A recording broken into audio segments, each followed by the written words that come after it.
યુદ્ધ પછી ગાંધારીએ રડતા રડતા શ્રી કૃષ્ણને પૂછ્યું, મારા 100 પુત્રો મરી ગયા, શું મારું તપ અને ત્યાગ વ્યર્થ ગયું?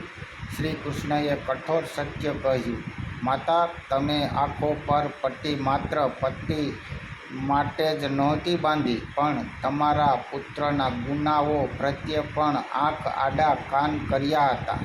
યાદ રાખો, જ્યારે આપણે પોતાના પ્રિયજનોની ભૂલો પર પડદો નાખીએ છીએ, ત્યારે આપણે તેમને બચાવતા નથી, પરંતુ તેમના વિનાશનો પાયો નાખતા હોઈએ છીએ. શીખ અંધ પ્રેમ અને અંધ સમર્થન કોઈનું ભલું કરતા નથી. સાચો પ્રેમ એ છે કે પોતાના લોકોને તેમની ભૂલો બતાવીને સાચા માર્ગે દોરવા.